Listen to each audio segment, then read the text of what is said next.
राज्य सरकारने 9वी ते 12वी पर्यंतच्या शाळा सोमवारी उघडण्याचे आदेश जिल्हा प्रशासनाला दिले। या प्रकरणाचे आदेश सर्व शाळेत येतात शाळा व्यवस्थापक मंडळाने शाळेचे निर्जंतुकीकरण सॅनिटायझेशन करून घेतले। सोमवारचा दिवस उजाडल्यावर शाळेची आतुरतेने वाट पाहणाऱ्या विद्यार्थ्यांनी सकाळीच तयारी केली। त्यात 8 महिन्यापासून घरीच पडलेला गणवेश पुन्हा परिधान करून शाळेत प्रवेश केला। यात विदर्भ न्यूजच्या आमच्या प्रतिनिधीने सर्वात आधी शासकीय मुलींची शाळेची पाहणी केली। या शाळेत दुपारी 11 ते 2 वाजेपर्यंत शाळा सुरू ठेवण्याचे आदेश शाळा समितीने दिले आहे। या शाळेत काही पालकांनी शाळेत पाठवण्याची आपल्या पाल्यांना संमतीपत्र लिहून दिले, तर अनेक पालकांनी वाढत्या कोरोनाच्या भीतीने आपल्या मुलांना घरीच थांबविले। शाळेच्या प्रवेशद्वाराजवळ शिक्षकांनी शाळेत येणाऱ्या विद्यार्थिनींची तपासणी केली। यात 6 फूट अंतरावर विद्यार्थिनींना उभे करून त्यांना सॅनिटाइज करून थर्मामीटरद्वारे त्यांचा ताप तपासण्यात आला। नंतर प्रत्येक विद्यार्थिनीला मास्क देऊन शाळेत परवानगी देण्यात आली। वर्गखोल्यातही प्रत्येक बाकावर विद्यार्थिनीचे नाव लिहूनच अंतरावर बसवण्यात आले। पाल्यांची विशेष काळजी घेऊनच या शाळा शिक्षकांनी तयारी केलेली दिसून आली। मात्र या शाळेतील पालकांनी पाल्यांना कोरोनाची लागण झाली तर जबाबदार कोण, अशी प्रतिक्रियाही विदर्भ न्यूजकडे व्यक्त केली। मी राजेश भारत सिंह परिहार 9B गुंजन परिहार से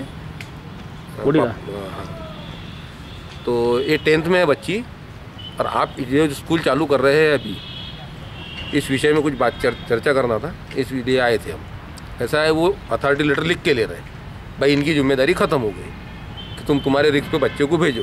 ये स्टार्ट से अगर पढ़ाई चालू करते हैं तो बच्चे वैसे भी पास नहीं होते, और बीच में से भी चालू करते हैं तो भी बच्चे पास नहीं होते। पहले यही गवर्नमेंट अपने को बोलती थी या यही स्कूल अपने को बोलती थी बच्चे को मोबाइल देना नहीं है, अब यही लोग ऐसा बोल रहे हैं कि बच्चे को सिर्फ मोबाइल पे पढ़ाओ और तुम्हारे रिस्क पे बच्चे को भेजो। तो ऐसा तो मेरे कोई पहले दिखता नहीं कि खुद के रिस्क पे अपने बच्चे को कोरोना के मुंह में ढकेलेंगे। मैं तो नहीं ढकेलूंगा। अब शासन का तो आदेश है ना, कलेक्टर का आदेश नहीं, कलेक्टर का रहे, शासन का रहे, किसका भी रहे, बच्ची फेल होंगी, 1 साल खत्म होगा, बच्ची खत्म होंगी तो बच्ची नहीं आएंगी, साल खत्म होगा तो साल आएगा। यानी बढ़ते हुए कोरोना के डर से आप पालक आपको बच्चों को नहीं भेजना ठीक। 10% विद्यार्थिनीच या शाळेत सोमवारी हजेरी लावल्याचे चित्र दिसून आले। 8 महिन्यानंतर शाळा सुरू झाल्याने मोठा आनंद होत आहे। घरच्यापेक्षा शाळेतच छान अभ्यास होतो, अशी ही प्रतिक्रिया विद्यार्थिनींनी यावेळी दिली। प्रणाली प्रदीप सरदार, मी क्लास 9C मध्ये शिकते। माझ्या शाळेचे नाव जिल्हा परिषद माध्यमिक कन्या शाळा। शाळेत येताना काय मनात भीती निर्माण झाली असेल? 8 महिन्यानंतर शाळा सुरू झाली आहे, काय कसं वाटते? मनात आनंद वाटतोय का आणखी काय थोडी मनात भीती निर्माण झालेली? नाही, छान वाटत आहे, भीती नाही वाटत आहे, कारण आता सगळं चांगलं आहे, म्हणजे सॅनिटायझर वगैरे, तर काहीच नाही वाटत आहे। बरं, ऑनलाईन अभ्यासपेक्षा आपल्या शाळेतला अध्यापन योग्य का? हो। काय नाव तुझं? सुप्रिया मिश्रा। कोणत्या क्लासमध्ये शिकते? 10th B। कसं वाटतं, मनात भीती निर्माण झाली आहे की आनंद आनंद येत आहे स्कूल चालू झाल्यामुळे। अच्छा, या ठिकाणी शाळेमध्ये काय आपले व्यवस्था काय करण्यात येईल, काय सांगशील तू? डिस्टन्सिंग फॉलो झाली पाहिजे आणि स्टुडंटला मीन्स टीचरनी पण थोडं दूर राहून शिकवलं पाहिजे। सॅनिटायझरचा यूज व्यवस्थित झाला पाहिजे। प्रत्येक वेळी जेवणाची सुट्टी तर नाहीच होणार आहे, बट तरी सॅनिटायझरचा यूज झाला पाहिजे व्यवस्थित। काय नाव तुझं म्हटलं? सुप्रिया पांडुरंग। सुप्रिया, कोरोना म्हणजे काय? कोरोना म्हणजे एक अशीच बिमारी आहे जी संपर्कामुळे होऊ शकते, कोणाच्या बोलण्यामुळे होऊ शकते, आपल्या इन्स्पेक्शन थ्रू होऊ शकते। मात्र अमरावती शहरातील काही शाळा वगळता इतर सर्व खासगी शाळा सोमवारी उघडण्यात आल्या नाही। पालकांनी संमतीपत्र दिले नाही, तर दुसरी लाटेमध्ये कोरोनाच्या भीतीने शाळाच उघडण्यात आल्या नसल्याचे चित्र दिसून आले। सोमवारी शाळा उघडण्याचे आदेश राज्य सरकारने जिल्हा प्रशासन, तर जिल्हा प्रशासनाने शाळा समितीवर, तर शाळा समितीने पालकांच्या संमतीवर असे वेगवेगळ्या टप्प्यांची जबाबदारी दिसत असल्याने मुख्य जबाबदारी कोणाची, हा प्रश्न अद्यापही कोड्यात दिसून येत आहे।